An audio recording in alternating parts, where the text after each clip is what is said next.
नमस्ते annyeonghaseyo सम्पूर्ण विद्यार्थी साथीहरुलाई यस कोरियन स्टडी नेपाली युट्युब च्यानलमा म प्रदीप बुढाथोकी हार्दिक स्वागत गर्दछु। सदा चाहिँ EPS टोपिकसँग सम्बन्धित विविध किसिमका विषयहरू लिएर आउने क्रममा आज चाहिँ म हामी बिगिनरहरूको लागि पनि केही भिडियोहरू चाहिँ अलिकता बेसिक कुराहरूसँग सम्बन्धित रहेर यसो भिडियोहरू बनाइदिनु सर भन्नुभएको हुनाले मैले चाहिँ आज उच्चारणको नियम मध्येबाट चाहिँ एउटा एकदमै बेसिक नियमको चाहिँ रुलको बारेमा चाहिँ लिएर उपस्थित भएको छु। ल आउनुस् हेरौँ के छ। फारुम फाङबब भनिन्छ। फारुम फाङबब भनेको चाहिँ उच्चारण विधि है, मेथड अफ प्रोनाउन्सिएसन भनिन्छ। जस्तो यहाँ हेर्नुहोस् अल्फाबेट अथवा वर्णमा चाहिँ यसरी ग ज ब द चाहिँ यदि शब्दको सुरुमा आउँदा चाहिँ हामीले ख छ फ थ भनेर सफ्ट साउन्ड चाहिँ गर्नुपर्ने हुन्छ र फेरि यही कुरा शब्दको बिचमा अथवा अन्तमा आउँदा चाहिँ फेरि यो ग ज ब द नै भन्नुपर्छ है। जस्तै उदाहरणको लागि यहाँ हेर्नुहोस् लेख्ने बेलामा गा गा गा लेखेको छ नि हैन, तर शब्दको सुरुमा आयो त्यसकारणले गर्दा यहाँ हामीले सुरुमा आधा ग प्लस आ चाहिँ गा, तर सुरुमा आएको हुनाले के भन्नु पर्यो त यसरी ख भन्नु पर्यो अनि ख प्लस आ खा अनि खा गा गा, अनि यो बिचमा र यसरी अन्तमा आएको हुनाले चाहिँ यसरी गा गा भनेको है। र त्यसैगरी तल झुन्नेर आयो फाच्छिमको रूपमा आयो भने त यसलाई क भन्नुपर्छ। अब यसको बारेमा तपाईहरुलाई फाच्छिमको बारेमा चाहिँ थाहा होला। यदि अब फाच्छिमको बारेमा नि भिडियोहरू चाहनुहुन्छ भने कमेन्ट गर्नु होला, म त्यसको बारेमा पनि भिडियो अवश्य बनाउने छु। र त्यसैगरी अर्को हेर्नुस्, अब जलाई चाहिँ अगाडि आउँदा छ साउन्ड गर्नु पर्यो, सफ्ट छ साउन्ड गर्नु पर्यो र अनि शब्दको बीच र अन्तमा आयो भने चाहिँ फेरि ज नै गर्नु पर्यो। जस्तै लेख्ने बेलामा जा जा जा लेखेको छ हैन, तर सुरुमा आएको हुनाले अनि सुरुकोलाई चाहिँ छा अनि अरु चाहिँ जा जा है। त्यस्तै बको पनि बलाई सुरुमा आउँदा फ भन्नु पर्यो अनि बिच र अन्तमा आउँदा चाहिँ फेरि ब नै भन्नु पर्यो। जस्तै लेख्ने बेलामा बा बा बा लेखेको छ, तर सुरुकोलाई चाहिँ के गरेछ त फा अनि बा बा।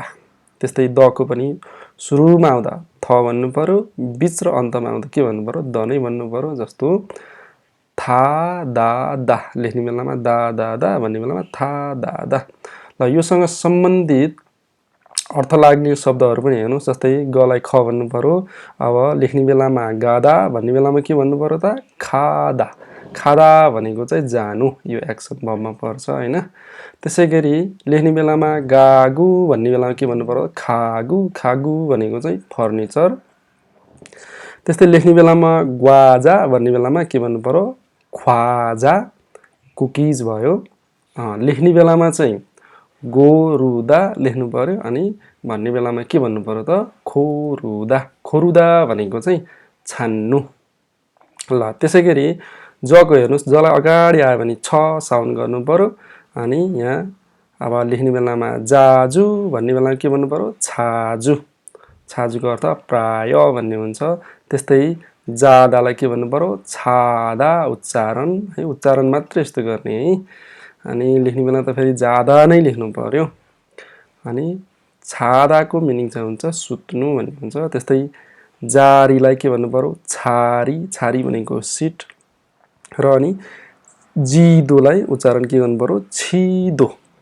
सुरुमा आएको हुनाले के भन्नु पर्यो छिदो। छिदो भनेको नक्सा, म्याप। र त्यसैगरी बको पनि हेर्नुस्, ब अगाडि आएपछि के भन्नु पर्यो फ भन्नु पर्यो। अब बादालाई के भन्नु पर्यो त फादा, समुद्र। अनि बोगीलाई के भन्नु पर्यो फोगी, उदाहरण। त्यसपछि बाबोलाई के भन्नु पर्यो फाबो, मूर्ख। अनि फेउदा भन्नु पर्यो यो बेउदालाई। अनि यो फेउदा भनेको सिक्नु। अनि दलाई चाहिँ के भन्नु पर्यो त थ भन्नु पर्यो। अनि दासीलाई के भन्नु पर्यो थासी। थासी भनेको के हो त फेरि। अनि दोसीलाई के भन्नु पर्यो थोसी, सहर। दोमालाई के भन्नु पर्यो त थोमा, चपिङ बोर्ड। अनि दालाई के भन्नु पर्यो त था साउन्ड गर्नु पर्यो अनि सबै अथवा जम्मै भन्ने हुन्छ। र फेरि अर्को कुरा हेर्नुहोस्, यो EPS को फाइनल इक्जाममा पनि आएको छ हैन, प्राय जसो यो चाहिँ लिसनिङमा आउँछ। अब हेर्नुहोस् यो यो पनि छायो भन्नु पर्यो, यसलाई पनि छायो भन्नु पर्यो। अब यो लिस्निङमा आयो, अब कुन चाहिँ बोलेको हो भनेर कसरी छुट्याउने त हो, त्यसको लागि चाहिँ मैले यहाँ सानो नोट गरेको छु। ल हेर्नुहोस् त, यसरी चाहिँ यस्तो आयो भने चाहिँ यसलाई चाहिँ हामीले नरम अनि मोटो र अलिकता लो किसिमको तल्लो साउन्ड चाहिँ गर्नुपर्छ है।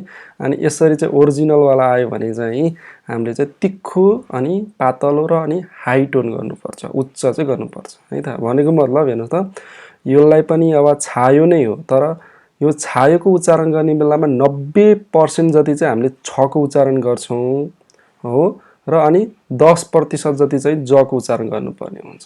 ल हेर्नुहोस् है त, यो यसको उच्चारण गर्दाखेरि चाहिँ छायो, र अब यसैको उच्चारण गर्दा चाहिँ अलिकति तिखो गर्नुपर्छ। यसमा चाहिँ 100% नै छको चाहिँ साउन्ड निकालिन्छ, छायो हो। यसरी चाहिँ अलिकति तिखो पातलो अलिकति हाई साउन्ड हुन्छ। यसमा अलिकति यसलाई एस्पिरेटेड साउन्ड पनि भनिन्छ क्या है। यसमा चाहिँ श्वास उच्चारित, श्वास सहित चाहिँ अलिकति स्ट्रेस चाहिँ दिनुपर्ने हुन्छ है यताको लागि चाहिँ। त्यस्तै हेर्नुहोस्, अब यो यसकोमा चाहिँ 90% जति चाहिँ थको साउन्ड निकाल्ने र 10% जति चाहिँ दको साउन्ड निकाल्ने, र फेरि यसमा चाहिँ फेरि 100% नै थको साउन्ड निकाल्नुपर्ने हुन्छ। जस्तो ल हेर्नुहोस्, यसको उच्चारण थोसी, अलिकति सफ्ट हुनु पर्यो, अलिकति मोटो हुनु पर्यो, अलिकति लो किसिमको हुनु पर्यो, र यो चाहिँ थोसी है, अलिकति तिखो साउन्ड हुन्छ है। त्यस्तै अब यसमा पनि 90% चाहिँ फको साउन्ड आउँछ, 10% चाहिँ बको साउन्ड आउँछ, र यसमा चाहिँ फेरि यो फोजाङमा चाहिँ 100% नै फको चाहिँ साउन्ड चाहिँ आउँछ। अब यसको उच्चारण चाहिँ फोजाङ, यसको उच्चारण चाहिँ फोजाङ है। अलिकता टोन चाहिँ के त अलिकता हाई हुन्छ कि है, अलिकता तिखो अनि अलिकता पातलो चाहिँ छ भने यतातिरबाट जानु पर्यो, अलिकता नरम सफ्ट हैन, यसलाई चाहिँ सफ्ट साउन्ड पनि भन्छ कि। अनि एकदमै तल्लो लेभलको चाहिँ साउन्ड चाहिँ छ भने यसरी चाहिँ जानुपर्ने हुन्छ है। ल आजको यस भिडियोबाट चाहिँ तपाईहरुले चाहिँ यो बेसिक फारम मध्येको चाहिँ यो एउटा नियम चाहिँ मैले यहाँ तपाईहरुलाई बताएँ, र यसबाट तपाईहरुले चाहिँ धेरै कुराहरु चाहिँ बुझ्नुभयो भन्ने मैले चाहिँ लिएको छु। यदि कदाचित केही कुराहरु चाहिँ अब छ, केही कमेन्टहरु छ, केही सल्लाह सुझावहरु छ भने तल कमेन्ट बक्समा गएर चाहिँ कमेन्ट गर्न सक्नुहुन्छ। मैले बनाएको भिडियोहरु चाहिँ यदि तपाईहरुलाई चाहिँ मन पर्छ भने यस च्यानललाई लाइक शेयर कमेन्ट गर्नु होला, र यदि बिल्कुलै नयाँ हुनुहुन्छ भने यस च्यानललाई सब्स्क्राइब गरी नजिकै रहेको बेल आइकन थिच्न नभुल्नु होला भन्दै आजको यस एपिसोडबाट बिदा हुन चाहन्छु। हस्त नमस्ते, 감사합니다।